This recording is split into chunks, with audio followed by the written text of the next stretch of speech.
বিরূপাক্ষ বিশ্বাস এবং অভিক দেব একজনকে সকাল 9টা বেজে 50 মিনিট থেকে এবং আরেকজনকে দুপুর 1টা বেজে 50 মিনিট থেকে দীর্ঘ জিজ্ঞাসাবাদ চলছে সিবিআই এর তরফে।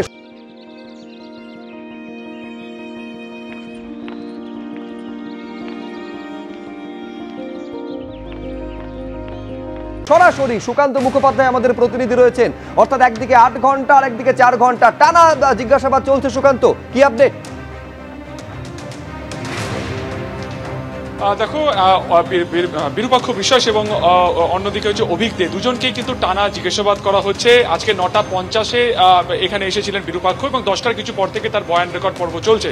অন্যদিকে তার কিছু পরে অভিক দে এখানে আসেন এবং 2টোর কিছু পরে তাকে জিজ্ঞাসাবাদ করা হয়। মূলত আজকেই দুজনকে ডাকার নেপথ্যে কারণ হিসেবে যেটা সিবিআই আধিকারিকেরা বলছেন যে একটি ভাইরাল ভিডিও প্রসঙ্গে, এই ভাইরাল ভিডিওতে দেখা গেছে যাদেরকে ঘটনাস্থলে উপস্থিত ছিলেন তাদের আইডেন্টিফিকেশনে কাজ চালানো হচ্ছে। সিবিআই আধিকারিকদের এই মুহূর্তে তথ্য প্রমাণ লোপাটের যে অ্যাঙ্গেলটি রয়েছে সেটাকে তারা বেশি করে ফোকাস তারা করতে চাইছেন। তার কারণ হচ্ছে এই তথ্য প্রমাণ লোপাটের ক্ষেত্রেই তারা যেটা বুঝতে চাইছেন যে এর মারফতই মূল ঘটনাতে কারা যুক্ত থাকতে পারে তাদের একটা আভাস মেলা সম্ভব।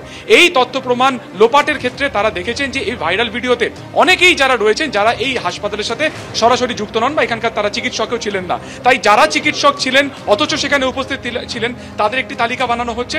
আরও একটি তালিকা বানানো হচ্ছে যারা বহিরাগত ছিলেন। বিরূপাক্ষ বিশ্বাস তিনি ঘটনার সময় বর্ধমান মেডিকেল কলেজের সিনিয়র রেসিডেন্ট ছিলেন, অন্যদিকে অভিক দে তিনি এসএসকেএম হাসপাতালে ছিলেন। ফলত কোন পরিপ্রেক্ষিতে কোথা থেকে খবর পেয়ে কার নির্দেশে তারা সেদিনকে ঘটনাস্থলে ছিলেন বা হাসপাতাল চত্বরে পৌঁছেছিলেন এটা জানা জরুরি। দুজনের বিরুদ্ধে অভিযোগ যে দুজনই প্রাক্তন অধ্যক্ষ সন্দীপ ঘোষের ঘনিষ্ঠ।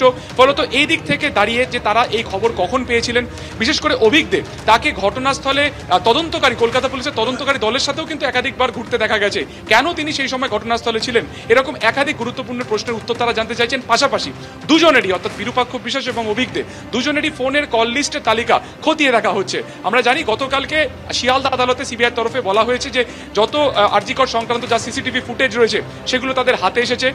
তারা সেখান থেকে ইতিমধ্যে আইডেন্টিফিকেশন করেছেন যে সন্দেহভাজনদের গতিবিধি, তাই তাদের তালিকা করে এক এক করে তারা জিজ্ঞাসাবাদ শুরু করবেন। এবং আজকেই দেখা গেল অত্যন্ত তৎপরতার সাথে গতকালকে দুজন ডাক্তারকে তলব করা হয় এবং আজকে তারা নির্দিষ্ট সময় তারা চলে এসেছেন। এবং যেটা তোমাকে বললাম প্রত্যেকে ম্যারাথন জিজ্ঞাসাবাদ চলছে।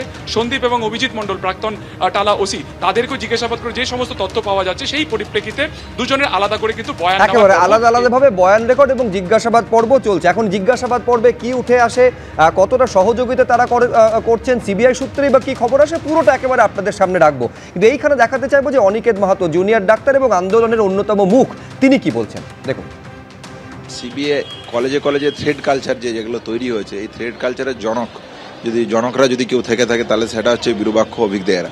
তাহলে আমরা বলেছি বারবার যে দ্বিতীয় অভয়া যাতে আর না ঘটে সেই জন্য এই জায়গাটাকে রাজ্য প্রশাসনের পক্ষ থেকে অত্যন্ত গুরুত্ব সহকারে দেখা উচিত। যদি এই গুরুত্ব সহকারে না দেখে তাহলে আমরা যেমন আংশিক আজ কাজকর্ম শুরু করছি সেখান থেকে কমপ্লিট শুরুতে আমরা যেতে পারবো না। প্লাস সিবিআই যে ইনভেস্টিগেশন করছে সেই তদন্তের জায়গা থেকে কে বা কারা দোষী এই জায়গাটা সুস্পষ্টভাবে উঠে আসা উচিত। এই জায়গাটা যতক্ষণ না উঠে আসছে ততক্ষণ পর্যন্ত আমরা সম্পূর্ণ কাজে যোগ দিতে পারছি না। রাজ্য প্রশাসকের দিক থেকে থ্রেড কালচার এবং সেফটি সিকিউরিটির প্রশ্নে যে ভিজিবল পদক্ষেপ আমরা নেওয়ার কথা